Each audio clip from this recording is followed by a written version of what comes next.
পিছনে লাত মেরে নাকি শুভেন্দু অধিকারীকে দল থেকে বের করে দেওয়া হবে। নিউজটা খুলে দেখুন, এখন শুভেন্দুর বিরুদ্ধে আলোচনা সমালোচনা শুরু হয়েছে। গত কয়েক বছর ধরে শুভেন্দু অধিকারীর একের পর এক সমাজ বিরোধী, আইন বিরোধী, সংবিধান বিরোধী বক্তব্য আমরা শুনছি। মানুষকে মানুষ মনে করা হচ্ছে না। গত কয়েকদিন আগে, দুদিন কিংবা 3 দিন, গত 3 দিন আগে সম্ভবত বাংলার মানুষকে জুতো দেখাচ্ছে শুভেন্দু অধিকারী। নিশ্চয়ই আপনারা এই ভিডিও দেখেছেন। ঘুরিয়ে যদি বাংলার মানুষ শুভেন্দু অধিকারীকে জুতো পিটা করে, তাহলে কি এটা ভুল হবে? আপনাদের মূল্যবান মতামত অবশ্যই কমেন্টে লিখবেন। বাংলার মানুষ শুভেন্দুকে প্রশ্ন করার কারণে আপনারা অবগত রয়েছেন, গত কয়েকদিন আগে শুভেন্দু অধিকারী একটা বক্তব্য দিয়েছিল, जो हमारे साथ हम उनका साथ, जो हमारे साथ, जो हमारे साथ, जो हमारे साथ, हम उनका साथ, सबका साथ, सबका विकास बंद करो।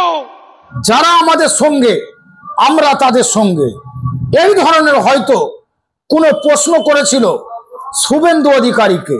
শুভেন্দু অধিকারী পাগলা ষাঁড়ের মতো, গলির গুন্ডার মতো, বদমাইশদের মতো জুতো খুলে তাদের দিকে তেড়ে গিয়েছিল। আজকে যদি বাংলার জনগণ জুতো নিয়ে, চপ্পল নিয়ে শুভেন্দু অধিকারীকে তাড়া করে, তাহলে এটা অবাক হওয়ার কিছু নয়। কারণ এই ধরনের অপদার্থ, অশিক্ষিত নেতাদের বাংলাতে কিন্তু কোনো রকম জায়গা নাই।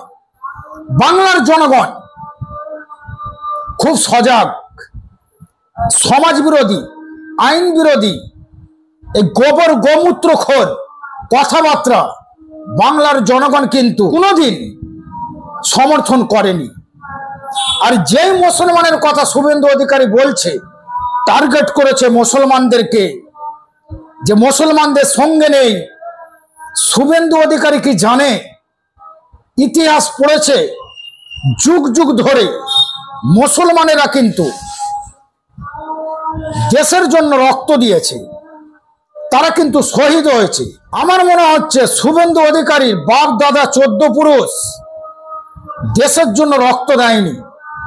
দেশের জন্য যদি শুভেন্দুর বাপ দাদা 14 পুরুষ রক্ত দিত, তাহলে মুসলমানরা এই ভারতের জন্য কি করেছে শুভেন্দু বাবু অবশ্যই জানতো।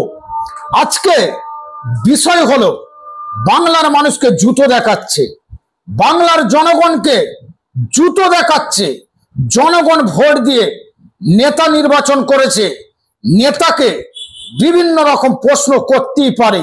নেতা যদি ক্যাঁতা হয়ে জনগণের দিকে জুতো নিয়ে তাড়া করে, তাহলে জনগণ যদি সেই জুতো খুলে সপা সব শুভেন্দু অধিকারীদের মতো নেতাদের গালে যদি জুতো মেরা লাল করে দেয়, তাহলে কিন্তু এটা অবাক হওয়ার কিছু নেই।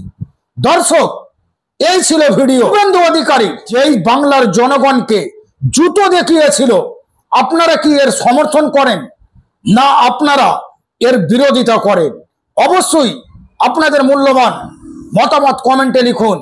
পরের ভিডিওতে আবারও একটি গুরুত্বপূর্ণ বিষয় নিয়ে আপনাদের সামনে হাজির।